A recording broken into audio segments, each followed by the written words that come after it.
This video is sponsored by War Thunder. William Coughlin.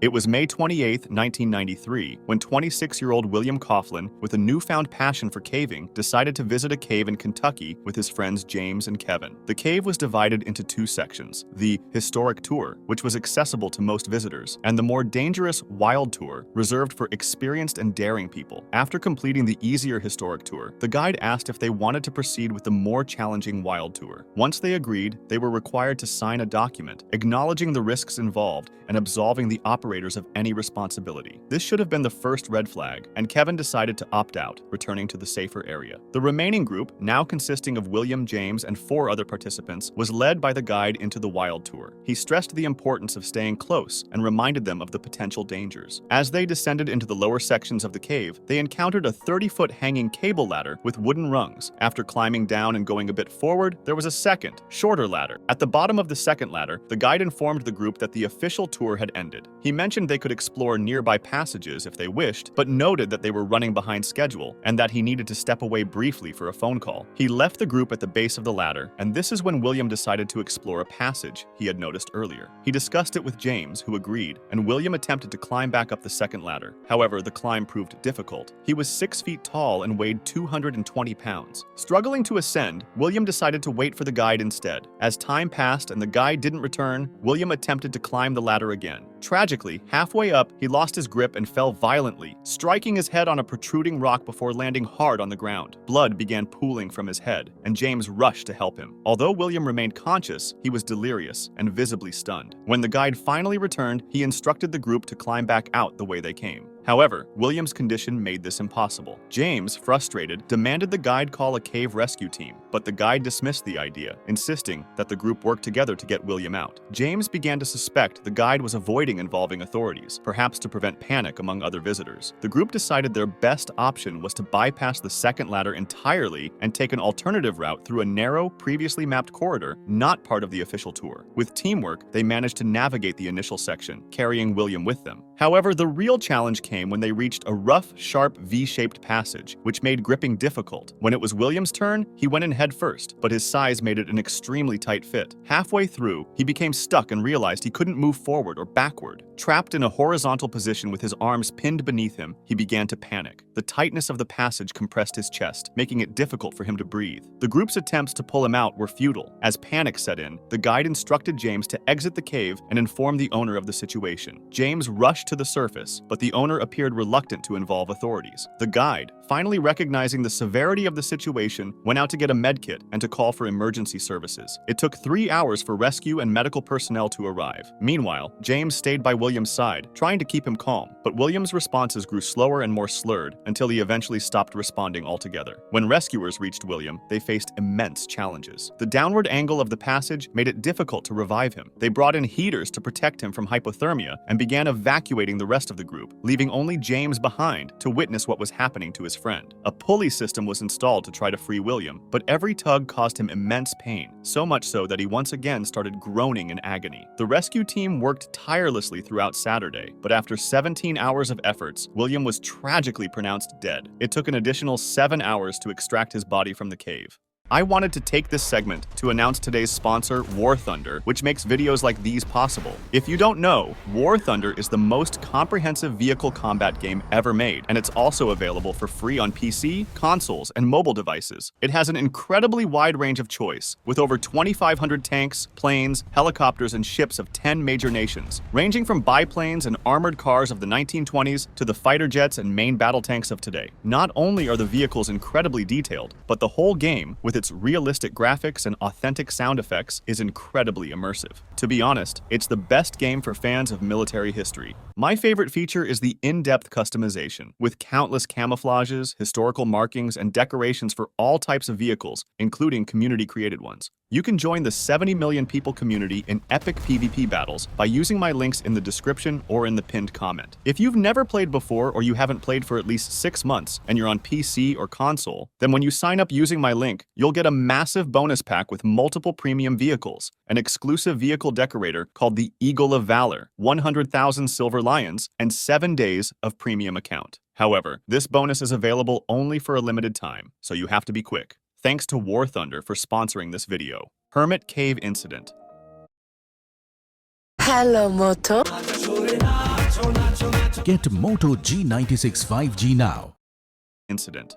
It was April 5th, 1999, when 21-year-old Robert Kennedy from Oklahoma set out on what was supposed to be a normal overnight camping trip near Hermit Cave. He was accompanied by two others, his stepbrother Richard and their mutual friend Ben. During the night, they gathered around a campfire and discussed the nearby cave, sharing legends and stories about its mysterious reputation. The next morning, as they were packing up to head home, their curiosity about the cave got the better of them. The cave was largely unmapped, adding an air of intrigue, so Robert proposed a quick exploration. Ben, however, had to leave early for work, so he headed back home, leaving Robert and Richard to decide for themselves. Robert and Richard entered the cave through its relatively large main entrance without much difficulty. Inside, Robert spotted one of the rumored side passages they had been talking about and decided to explore it. The narrow passage was too tight for more than one person, so Richard decided to wait outside the cave. Robert promised not to go too deep and assured Richard he'd be back soon. As Robert crawled forward, he encountered a section of the cave that was about 150 feet long and full of tight curves, making progress challenging. The real trouble began when he reached a particular point, called the Keyhole Formation. This section was especially dangerous because it was impossible to exit legs first once passed. Unaware of this, Robert continued forward, but when the passage narrowed even further, he decided it was time to turn back. Returning to the Keyhole Formation, Robert realized something terrible. He couldn't pass through it feet first. His only option was to move forward through the even tighter crevice, hoping the cave would widen enough beyond it for him to turn around. What he didn't know was that the crevice sloped downward at a 30-degree angle. Exhausted, Robert squeezed through the space, exhaling all the air from his lungs just to fit. After several pushes, he reached a horrifying realization. He was stuck. Gravity was working against him, and every attempt to move only worsened his situation. Desperate, Robert began yelling for help, but Richard, waiting outside the cave, couldn't hear him. Worried after some time, Richard ventured into the cave by himself, though he had no flashlight because Robert had taken the only one. Crawling in complete darkness, Richard called out for Robert, who immediately yelled back, letting him know he was trapped and struggling to breathe. Realizing he couldn't reach his stepbrother in the pitch black, Richard left the cave to call for help, and about an hour later, a team of 10 rescuers arrived and began assessing the situation. The primary problem was Robert's location. He was trapped in an extremely deep area, approximately 150 feet from the cave's main entrance.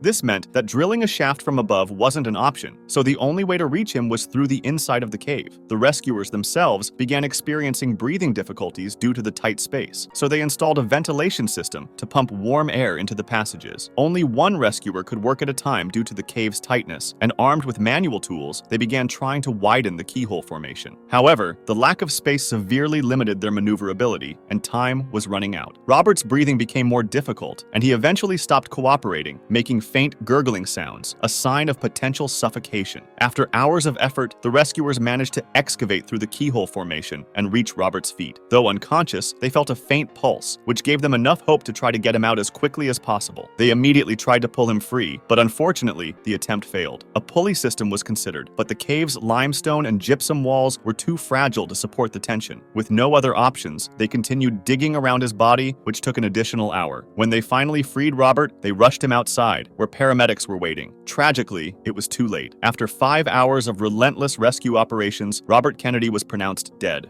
Black Cave Tragedy. In April 1995, Thomas Edward Benning decided to visit Black Cave in Arizona. Having explored the cave before, he felt confident that this would be a relatively safe trip. He entered the cave alone, equipped only with an electric miner's lamp and no helmet. The first part of the cave was familiar to him, and he navigated it without any issues. However, at one point, he noticed a secret side passage that caught his attention. Drawn by curiosity, Thomas strayed from the main route he usually took and began exploring the darker, narrower passage. After venturing deeper into the unfamiliar passage for some time, Thomas decided it was time to turn back. But to his growing concern, he realized that an hour had passed and he was completely lost. No matter how hard he tried, he couldn't retrace his steps to the familiar route. As panic began to set in, his situation worsened. His lamp started to flicker and eventually went out, leaving him in total darkness, miles underground. With no source of light, Thomas turned to his last resort, a box of matches. Striking one, he managed to create a faint glow that barely illuminated the rocks around him. It wasn't much, but it was better than nothing. nothing. He continued forward, using one match after another, but the matches burned out quickly, and soon he ran out entirely, leaving him once again surrounded by absolute darkness. Despite the circumstances, Thomas refused to give up. He devised a plan to leave behind small, useless items as markers to avoid circling back to the same spots. Starving, dehydrated, and utterly exhausted, he pressed on until he encountered the fissure, a narrow crack in the rock barely 4 feet deep. Believing this might be his only chance to reconnect with the familiar route or find a larger opening, he decided to enter it feet first. As he lowered himself into the gap, his hips dropped below the narrowest point, and he suddenly realized his mistake. He was completely wedged. His hips were firmly stuck between the rock walls, rendering him immobile. Using every last ounce of his strength, Thomas tried to lift himself back up, but it was no use. He was now trapped, alone, in the dark, with no one able to hear him. Days passed, and Thomas remained in the same position, growing weaker with each passing moment. Back home, his wife grew increasingly worried when he failed to return. She contacted the police, who began an extensive search of the caves in the area. Unfortunately, Thomas hadn't told anyone exactly which cave he planned to visit, leaving rescuers to search blindly. Miraculously, rescuers eventually spotted his car parked near Black Cave. A rescue team entered the cave, carefully exploring all the mapped sections. They found some of Thomas's belongings, including his glasses and shirt, but they missed the secret side passage he had ventured into. Amazingly, Thomas was still alive at this point, though his condition was rapidly deteriorating. Days passed, and with no further progress, authorities बिल्कुल मुफ्त download करें दुनिया का number 1 language learning app Duolingo. सब मिल गया जब से मिला तू। Listen to the exclusive Spotify singles too right now. Authorities unfortunately called off the search. Thomas was officially declared missing. Refusing to give up, his wife continued pleading with authorities to resume the search. She distributed flyers around the city and reached out to anyone who might have information, but unfortunately, she wouldn't have known about her husband for a long time. It wasn't until December 1996, over a year and a half later, that 3 other cavers exploring Black Cave stumbled upon Thomas's remains in the dark, narrow passage where he had become trapped. Zacaton Sinkhole Incident.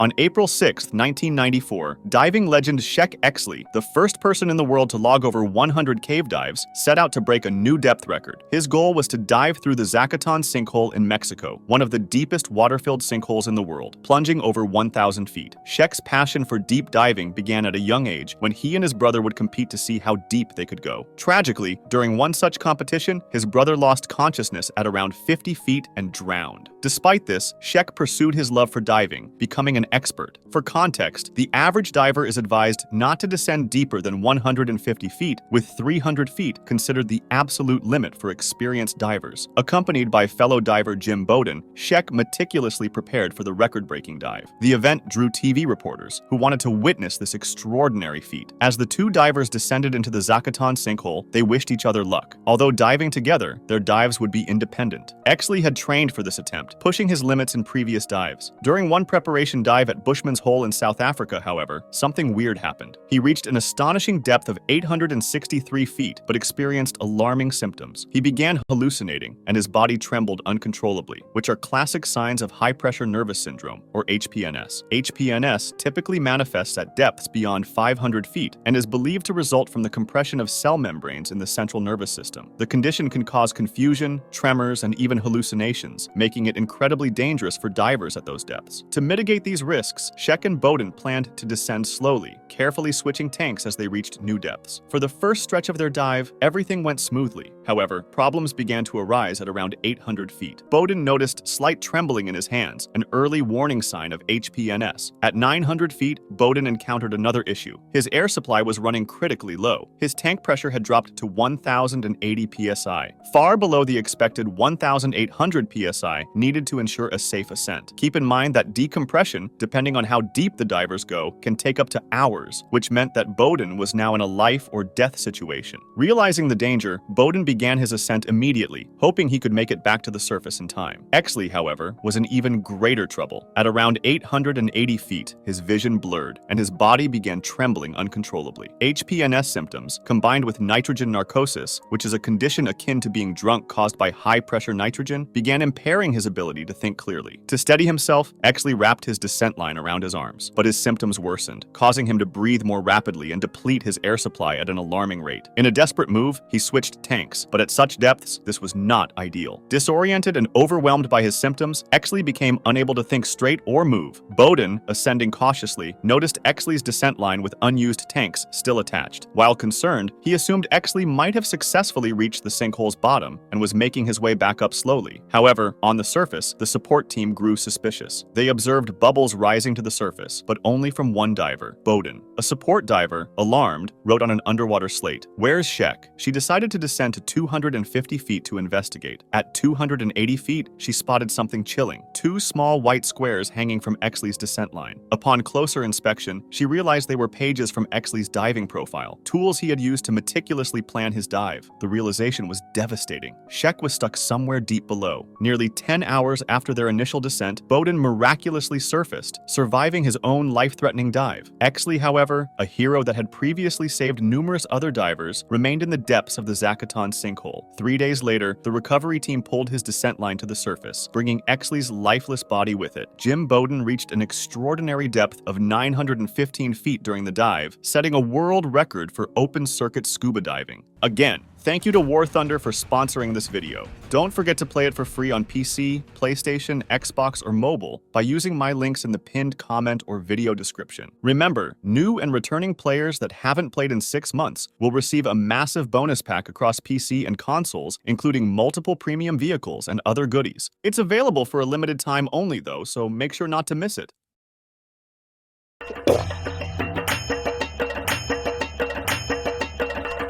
Red Bull gives you wings. The new Red Bull Green Edition with the taste of Karuba and elderflower. ये अकेला comedian ऐसा है, he can raise a riot in a graveyard. कोको balance करने दे, अब तेरी तारीफ की है ना? नहीं मेरे कोई बात नहीं, इसको तारीफ दे दो, मुझे कैश दे दो, मैं ठीक हूँ। हर शनिवार बढ़ेगा परिवार।